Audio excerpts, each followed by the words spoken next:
Hello everyone, welcome back to my YouTube channel study together with Ratika. आज की video में हम लोग क्लास 9 साइंस का chapter number 3 atoms and molecules का डाल्टन्स एटॉमिक थ्योरी करने वाले हैं। ये थ्योरी दी गई थी मैटर के बारे में, ठीक है। मैटर में जो एटम्स होते हैं उसके बारे में ये पोस्टुलेट्स देते हैं। तो एक बार हम मैटर को थोड़ा सा रिवाइज कर लेते हैं 1 मिनट में, लेकिन उससे पहले जॉन डाल्टन कौन थे इनके बारे में थोड़ा सा हम डिस्कस कर लेंगे। जॉन डाल्टन एक साइंटिस्ट थे जिनका जन्म हुआ था इंग्लैंड में।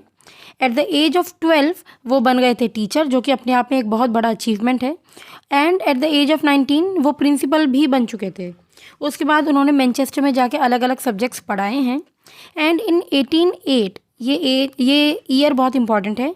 इन 1808 इन्होंने अपना एटॉमिक थ्योरी प्रेजेंट किया, जिस थ्योरी को हम लोग आज पढ़ते हैं डाल्टन्स एटॉमिक थ्योरी के नाम से, ठीक है। तो सबसे पहली बात, ये थ्योरी किस चीज़ के बारे में है कि क्यों ही बनाई गई है, ये सारी चीज़ें हम देखते हैं।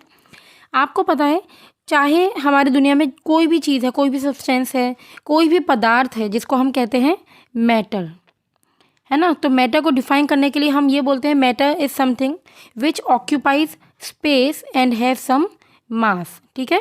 तो कोई भी पदार्थ, कोई भी चीज़ जिसका स्पेस है, जिसमें कुछ मतलब जो कुछ स्पेस ऑक्यूपाई कर रहा है और उसका अपना कुछ मास है, उसको हम कह देते हैं मैटर। और हर मैटर एक छोटे टाइनी पार्टिकल से बनता है जिसको हम कहते हैं एटम, ठीक है। ये सबसे छोटा पार्टिकल होता है किसी भी मैटर का। जैसे कोई एक दीवार खड़ी करनी है तो दीवार के लिए सबसे टाइनी पार्टिकल क्या होता है? ईंट होती है, ठीक है। बिना ईंट के कोई दीवार नहीं हो सकती है।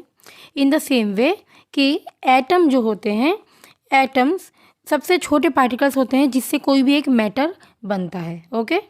तो इन एटम्स के बारे में ही जॉन डाल्टन ने एक थ्योरी दी जिसमें हमारे पास 6 पोस्टुलेट्स हैं, जिनको हम 1 बाय 1 अभी डिस्कस करेंगे। इन पोस्टुलेट्स को लर्न करना बहुत इंपॉर्टेंट है क्योंकि एग्जाम में आते हैं ये पोस्टुलेट्स, ठीक है।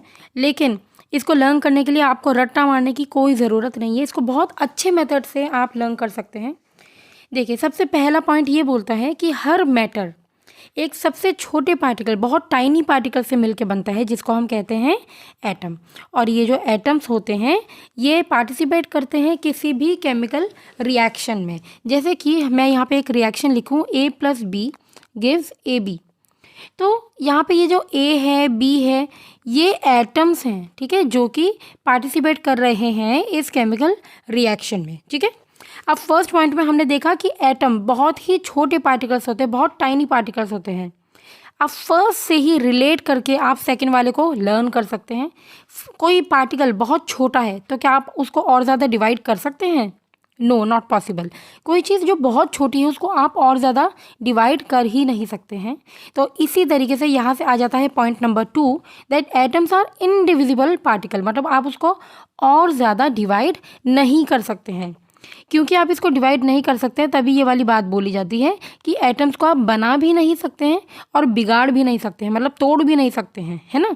क्योंकि ये इनडिविजिबल है, क्योंकि ये बहुत ही छोटा है, इसलिए इसको हम और डिवाइड नहीं कर सकते हैं। तो देखिए, एक ही पॉइंट से, टाइनी पार्टिकल से हमारे पास ये दोनों पॉइंट्स हमको लर्न हो सकते हैं, ठीक है। अब हम देखते हैं third point says atoms of a given element are identical in mass and chemical properties.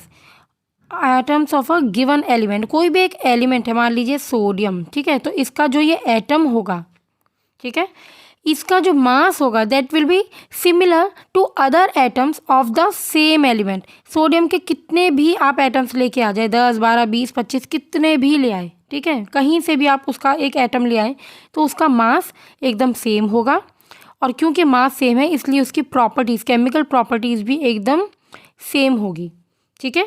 तो ये तो हमें थर्ड पॉइंट में समझ में आया जब हम एक एलिमेंट को देखते हैं। तो एक एलिमेंट को देखते हैं तो उसके सारे एटम्स सिमिलर होंगे, आइडेंटिकल होंगे।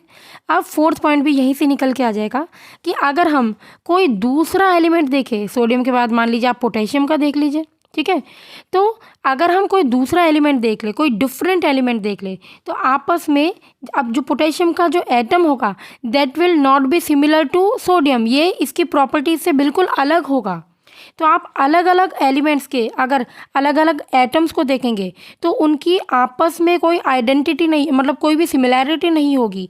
आपस में ये कुछ केमिकल प्रॉपर्टीज इनकी सेम नहीं होगी, आपस में इनका मास सेम नहीं होगा।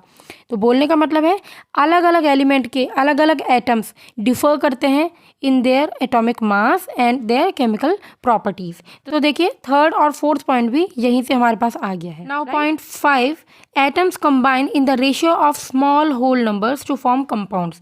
फॉर एग्जाम्पल एक हमने यहाँ पे वाटर का फॉर्मूला लिख लिया है H2O। यहाँ पे अगर हम नंबर ऑफ एटम्स का रेशियो देखें तो ये 2:1 दिखाई देता है हमको, है ना। 2 है हाइड्रोजन के एटम और 1 है ऑक्सीजन का एटम। अगर इसका मैं फॉर्मूला इस तरीके से लिख दूँ H200 एंड O100, तो क्या ये सेम इसके H2O की बिल्कुल सिमिलर होगा? हाँ, अगर हम एटम्स की बात करें तो बिल्कुल सिमिलर है, क्योंकि 200:100 को अगर हम रिड्यूस करेंगे तो ये 2:1 ही आएगा, है ना। तो ये बिल्कुल सेम होगा, लेकिन क्या ये लिखना सही होगा? नहीं, बिल्कुल भी नहीं होगा। और यहीं से हमें पता चलता है कि जो भी कंपाउंड्स बनते हैं एटम्स को यूज़ करके, वो एटम्स छोटे छोटे नंबर में पार्टिसिपेट करते हैं।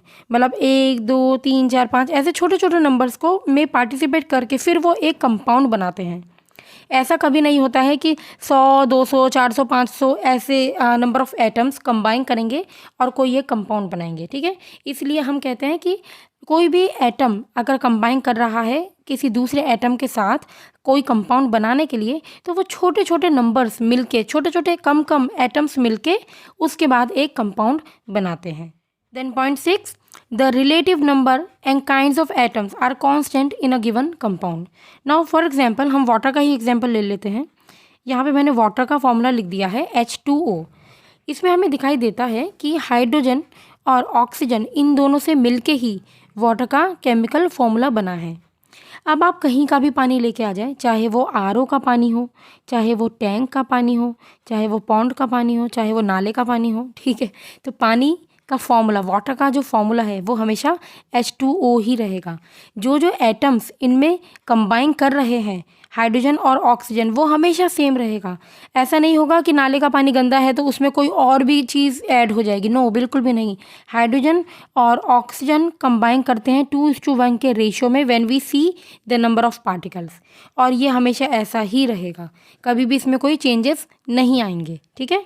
तो बोलने का मतलब है कोई भी कंपाउंड होगा, अगर वो सेम कंपाउंड हम देखते हैं तो उसका फॉर्मूला, उसमें नंबर ऑफ एटम्स और कौन कौन से एटम्स पार्टिसिपेट करते हैं वो हमेशा फिक्स्ड होता है, वो कभी चेंज नहीं हो सकता है, राइट। तो this was all about Dalton's atomic theory. अगर आपको ये टॉपिक, ये 6 पोस्टुलेट समझ में आए हैं, please write down in the comment section. तो चलिए मिलते हैं नेक्स्ट वीडियो में। Bye bye, take care and thanks for watching.